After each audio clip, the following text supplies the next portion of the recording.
Alors, ce lieu reprend son activité industrielle en 1947 et on ne parle plus du camp d'Émile, mais de la tuilerie d'Émile, jusqu'en 1982. On n'en parle plus parce qu'on a décidé de reconstruire la France autour d'une image positive. Et donc tout ce qui peut incarner ce visage sombre de l'histoire française n'est plus évoqué. En 1982, on se met à parler à nouveau de l'histoire du camp d'Émile parce que l'un des bâtiments annexes de la tuilerie doit être détruit pour élargir le chemin de la Badesse, qui est la route qui passe devant la tuilerie d'Émile. Et le sous-préfet de l'époque va contacter une association d'anciens résistants et déportés pour les appeler à se mobiliser pour sauver le lieu. On va faire une activité du coup sur le racisme et après on va déjeuner et après on va visiter ce lieu culte. Je trouve que, si vous voulez, les fondateurs de ce lieu de mémoire, qui sont des anciens résistants, des anciens déportés, ont souhaité à la fois qu'on revienne sur toute cette histoire, mais que ce soit aussi un lieu de réflexion. Vous êtes ici dans un lieu de mémoire un peu particulier, et vous le verrez d'ailleurs en fin de visite, on ira dans un espace qui s'appelle le volet réflexif.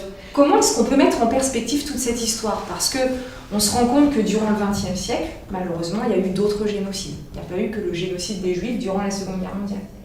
On sait bien que l'être humain il est capable du pire, malheureusement. Mais ce qu'on dit ici, c'est qu'il est aussi capable du meilleur. Qu'est-ce que c'est que le racisme, finalement ? La peur de l'autre. Oui, tout à fait. Donc c'est effectivement une certaine hostilité face à l'autre. Alors la peur de l'autre, ça apporte même un autre nom. La peur de l'étranger, c'est la xénophobie. D'ailleurs, souvent, les termes sont liés. Le fait de traiter l'autre non plus comme un être humain, non plus comme son semblable, mais comme du bétail ou un insecte ou un objet qu'on pourrait déplacer, ça va permettre à un moment donné, effectivement, de mettre une très grande distance entre lui et moi. Je trouve très intéressant le fait d'en avoir fait un mémorial pour expliquer aux jeunes et aux moins jeunes ce qui a pu s'y passer.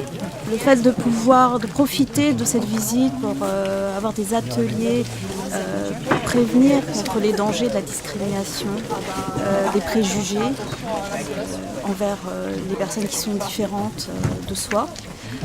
Donc je trouve globalement l'opération très positive et très instructive pour tous. Une chose que je ne savais pas ce matin, c'est qu'il y avait des zoos humains, que les personnes étaient prises pour des attractions, des jouets, de la marchandise. Et franchement, c'était choquant, surtout de voir qu'ils prenaient ça par amusement.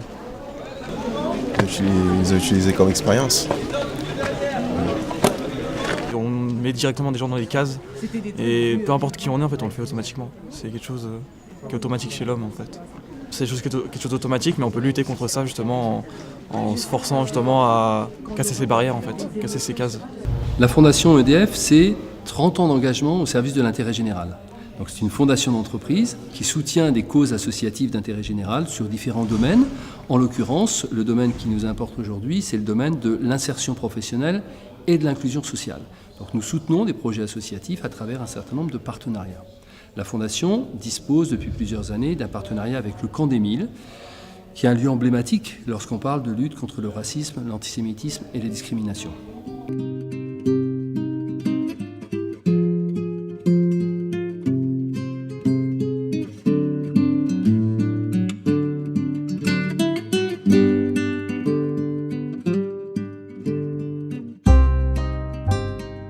On est ici dans une ancienne tuilerie qui a été créée en 1883 par la famille Rastoin et qui va être, au moment de l'entrée en guerre de la France en 1939, réquisitionnée par le gouvernement français. On est sous la Troisième République pour en faire un camp d'internement pour sujets ennemis.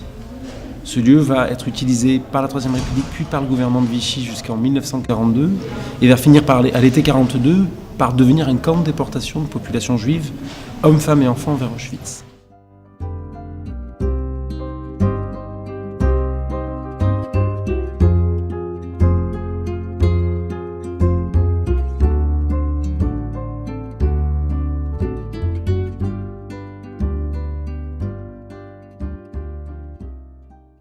C'est le début d'un long combat pour la mémoire, 1982.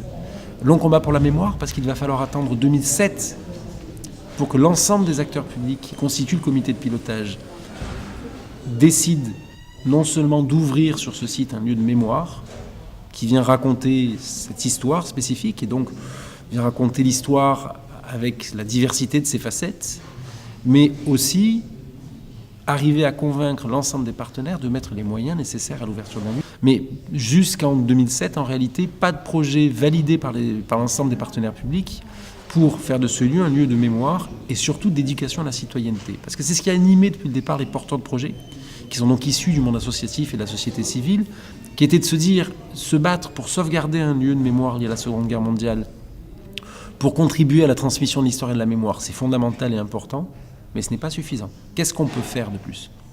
Il n'y a pas d'insertion professionnelle sans insertion citoyenne. On ne peut pas simplement dire on va accompagner des jeunes pour trouver un boulot et pas se poser la question de est-ce qu'ils trouvent leur place dans la société en tant que citoyens. Et ce qui a été décidé dans ce lieu, c'est justement de faire un pas de plus, de se dire on va s'appuyer sur l'histoire et la mémoire et on va tenter, en analysant, en scannant cette histoire, en éclairant cette histoire au travers de l'ensemble de la diversité des sciences sociales, tenter de comprendre ce qui est à l'œuvre. Comment des groupes humains peuvent à un moment de leur histoire décider d'exclure, voire d'exterminer une partie des individus qui composent le groupe. Qu'est-ce qui se passe dans les sociétés ? Donc effectivement, vous avez ici un schéma qui a été réalisé par un conseil scientifique dans lequel on trouve des mots-clés qu'on a utilisés en visite, et ces mots forment un ensemble. Ici, peut-être même une image, ça vous fait penser à quoi ? Un arbre, tout à fait. C'est un arbre. Tout arbre, toute plante prend ses racines dans un terreau. Qu'est-ce que c'est que le terreau pour une plante ? En tout cas, ce qui est certain, effectivement, c'est qu'au sein du terreau, il y a des tensions qui peuvent émerger. D'accord ? Des tensions, on peut lire ici tension sociale, on a le mot préjugé qui revient également. On a vu que ces préjugés, finalement, ils avaient très souvent un potentiel explosif. D'accord ? On l'a vu d'ailleurs à travers ce début de visite, avec notamment des préjugés qui vont servir, dans un contexte particulier, à dénoncer, à trouver au sein de la société des boucs émissaires. La spécificité du camp des Milles, c'est que ce n'est cette partie historique, cette partie physique, ce n'est qu'un tremplin pour aller plus loin.